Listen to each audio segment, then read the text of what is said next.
Good entry, little bit offline, but acceptable. Good halt, well sustained. Moved off with the shoulders wobbling first to one side, then to the other side, so he didn't move off the leg. He came in off the leg.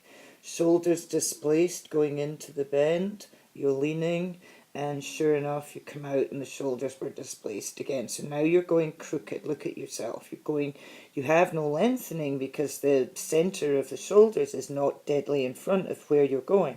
Everything was held to one side with the shoulders to the right from the corner onwards. Now you're straight again, I would say, looking at the way he's moving.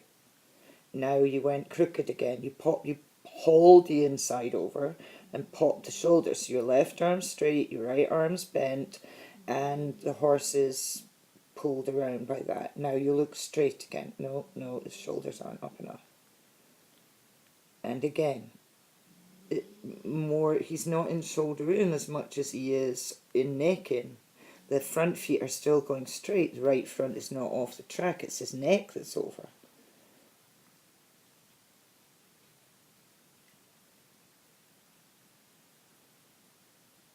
Okay, not accepting the bridle, but actually not that bad in the hind end.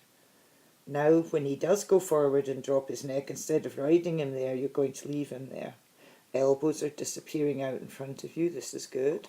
Now you're pushing him on, and he's getting a little crooked, so his shoulders are drifting off to the right, and you're not fixing it. You're going across here exactly the same angle as you went across there in your trot, and that is not the angle I'm filming at.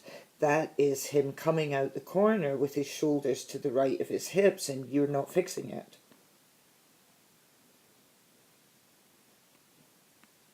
Lovely.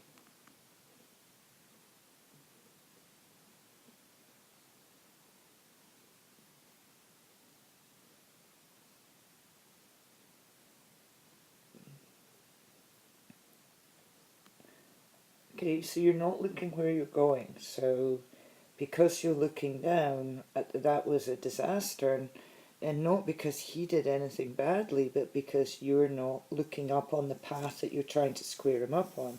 So trying to ride the hips when you don't have a place to straighten them to. That's why jumping makes it easier, because you always have the flat of the jump to straighten it to. So this is a little bit shoulder out, and you're holding him up now. It's beginning to get a little rigid looking. It's losing any softness. It looks like your reins could be a little shorter. He's staying in a nice place. It's just that you look very tight and stiff. I think you could accept it more. Try to keep both your hands in front of you at the same angle, chin up again.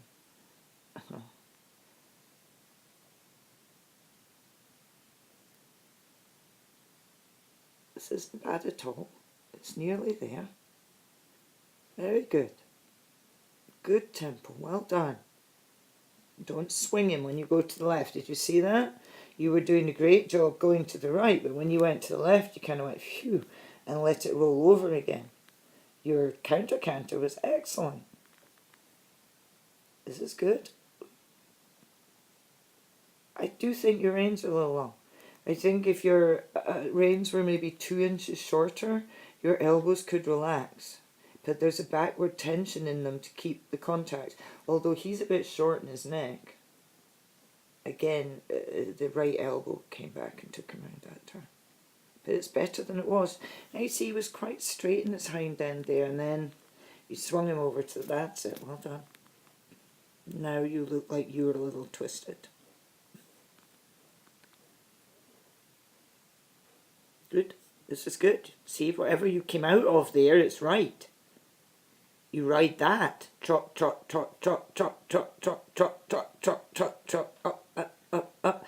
Needed to pay more attention to your period of suspension, not just the strength of your pace. Remember, it is the strength of your pace that carries you over the period of suspension, but it's the period of suspension that you're changing. If you get the strength in the pace, but you don't get the increase in the period of suspension, then you lose, everything bottles up and you lose the softness. bad on your centre line. Well done. Okay, so too held together, too tight, too nervous, not riding with the float and elegance that you're both capable of. So add float and elegance to that.